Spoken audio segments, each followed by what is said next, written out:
Welcome back to the deep dive. Today we are wading into the very messy, very complicated, and utterly critical world of the flaviviruses. Right, we're talking dengue, Zika, and a few others. And these aren't small problems. I mean, these are global public health challenges causing hundreds of millions of infections every single year. The thing is, it's not just about the number of infections, is it? It's this immunological tightrope walk they force your body onto. Exactly. When you get infected, your body creates antibodies, those specialized proteins meant to find and destroy a virus. But with dengue, antibodies have this really dangerous dual role. And that's the core paradox we're looking at. One type of antibody is great. It's protective, it finds the virus, neutralizes it completely, job done. But another type, often a sort of sloppy leftover from a previous infection, can actually be pathogenic. It doesn't neutralize the new virus. Instead, it almost acts like a key, a ticket into the cell, helping the virus replicate even faster. And that phenomenon is called antibody-dependent enhancement, or ADE. It's the whole reason secondary dengue infections are often so much more severe. And it's the #1 obstacle in designing a safe, effective vaccine. You have to generate only the good antibodies, not the bad ones. Yeah, and when we look at the existing dengue vaccines, the ones that are out there or in development, the safety concerns always come back to this risk of ADE. It's all about quality control. If a vaccine primes your system unevenly against the 4 dengue serotypes, you risk generating that exact pool of sloppy, non-neutralizing antibodies. So if the antibodies are the weapons, we need to find the commander, the one who tells them what targets to hit, what weapons to use. Which is why we're zooming in today on the role of CD4 plus T cells. We're looking at their critical but, often underappreciated job as the quality control officer for the entire antibody response. And our sources for this are really fascinating. They're from a 2025 study that did like a surgical examination of this process using rhesus macaques. So our mission today is to see what happens to the immune system when you remove the coach, when you take away the organizer, and what that can finally teach us about designing rational, safe flavivirus vaccines. Okay, so let's start with the setup. The researchers had 2 groups of macaques, and they make sure all of them were clean seronegative for DENV and ZIKV. Group 1 was the control, the normal group. Right. And group 2, that's where they intervened, they stripped out their CD4 plus T cells, a massive 99.8% reduction, and then they infected both groups with a standard Dengue 2 strain. Okay, so first question, how did the immediate battle go? If CD4 cells are the immune police, did their absence slow down the arrest? Oh, it absolutely did. That's the first major finding. CD4 plus T cells are essential for early viral clearance. So the control group? The control group, the one with intact CD4 support, showed a really rapid decline in detectable dengue RNA in their blood. They consistently resolved the infection by about day 10. They cleaned house quickly. Exactly. But the CD4 depleted group was dramatically slower. They maintained significantly higher levels of the virus, stretching out past day 10, day 11. So the virus was just allowed to hang around and replicate for longer because the full organized response wasn't there. It wasn't ready. And they confirmed this with another marker, the NS1 antigen. Wait, okay, so if the viral RNA is a good marker, why do they need another one? What does that non-structural protein, NS1, tell you that the RNA doesn't? That's a great question. So viral RNA tells you the total amount of virus present, but NS1 is a protein the virus spits out while it's actively replicating inside cells. Ah, I see. So it's a measure of active production. It's an independent barometer of viral manufacturing. And in the depleted group, that NS1 antigen peaked much later, around day 15. It just independently confirmed that virus production was prolonged and enhanced without that CD4 support. Okay, so the response is delayed. Did the researchers see that reflected in the early chemical signals, the body's internal communications network? They did. The absence of CD4 seemed to really impair the coordination. They saw a notable delay in key signaling chemicals, specifically the ones needed to recruit the heavy-hitting immune cells. It's like the generals were missing, so the troops didn't know where to assemble. That's a great analogy. But they did see high levels of another chemical, IP10, in that depleted group. What was that about?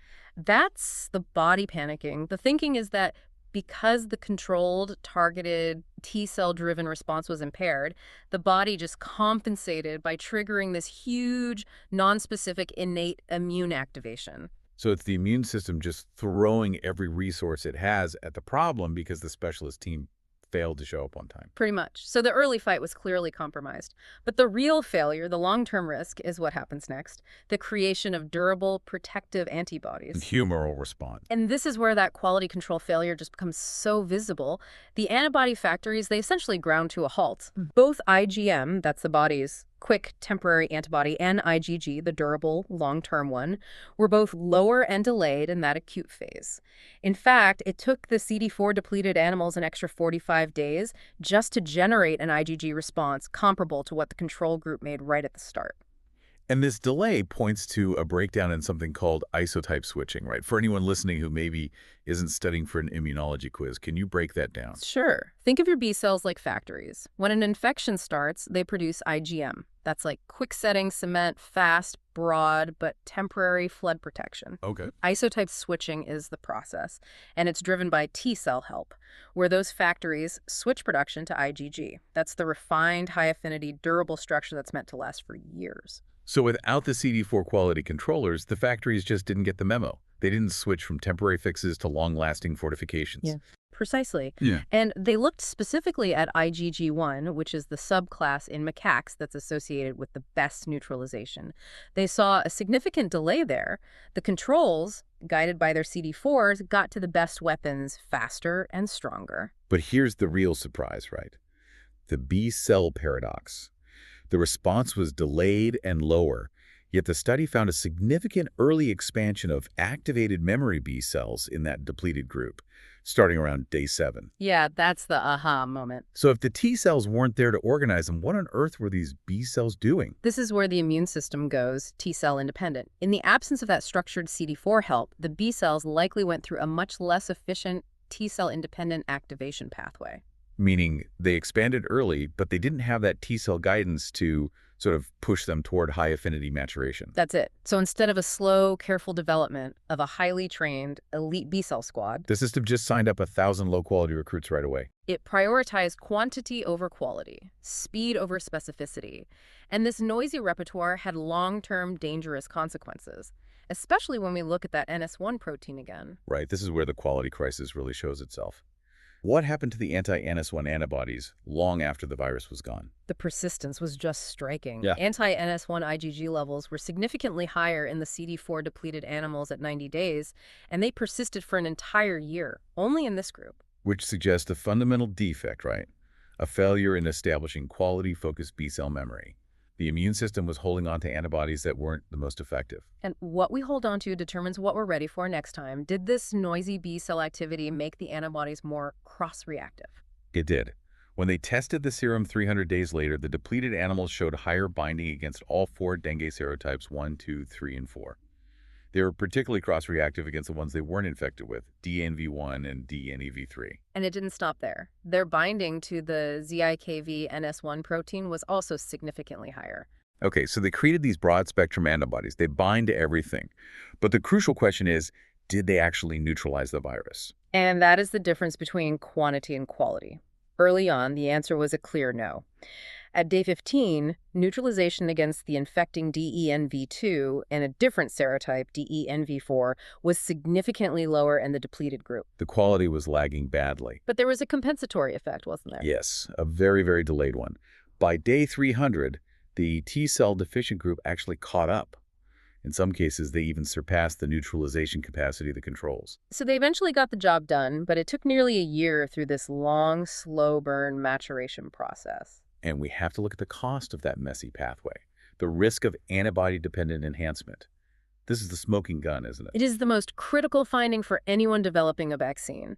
They took the serum from that depleted group and did an in vitro ABE assay using ZIKV. And ZIKV is a cousin virus, so cross-reactive antibodies are exactly what you worry about for ADE. And the result was that the serum from the CD4 depleted group significantly increased ZIKV replication, and it did so across a huge range of serum dilutions. So those low-quality cross-reactive antibodies that persisted for a year, the ones generated without proper CD4 guidance, they didn't just fail to protect. No, they actively increased the pathogenicity of the related virus. They generated a defense that turned around and helped the new virus hurt the host. That is the definition of a functionally dangerous repertoire. It really reinforces this idea that CD4 plus T cells are like an immune traffic cop. They actively restrict the B cell response, pushing it to focus only on potent, type-specific targets and preventing the expansion of these widespread pathogenic clones that lead straight to ADE. So what does this all mean for you, the listener, and for future vaccine strategy? I mean, if we synthesize everything, the core conclusion is pretty stark. It is. CD4 plus T cells are a non-negotiable requirement for orchestrating effective, type-specific, high-quality antibody responses. Their absence led to chaos. Delayed maturation, a highly cross-reactive response, persistent noisy antibodies, and crucially, an increased potential for ADE. And when current DENV vaccines fail to induce balanced immunity, meaning some serotypes get weakly primed, this study gives us the mechanism. That imbalance is literally starving certain B cell responses of the CD4 plus T cell help they desperately need. So it means we can't just throw a cocktail of antigens at the body and hope for the best. Not at all. We have to actively make sure we're presenting those antigens in a way that maximizes CD4 plus T cell recruitment and support. The data strongly suggests future vaccine designs have to specifically incorporate CD4 plus T-cell epitopes. And not just from the main viral shell, the envelope protein, but also from non-structural proteins like NS1. We have to give the body the full blueprint and the trainers to drive the development of high-quality protective immunity. And deliberately avoid generating that broad, dangerous cross-reactivity. The ultimate takeaway here is that CD4 plus T cells are the quality control mechanism. They're what steer the immune response toward focused, high-affinity antibodies. They're what saves you from the danger of your own immune response. We have to design vaccines that don't just mimic an infection, but mimic the protective imprinting of an infection that had full, intact CD4 plus T-cell support. And that leads us to our final provocative question for you to think about. We saw that this primary DNEAV2 infection without CD4 help resulted in a noisy repertoire of persistent anti-NS1 antibodies, high cross-binding to other serotypes, and it set the stage for a high ADE risk. So, given this limited and skewed immune imprint, what functional consequences would this ultimately have on the resolution and outcome of a subsequent secondary infection by a different serotype or by Zika virus? Think about what happens when that established dangerous antibody pool meets the next infection out in the real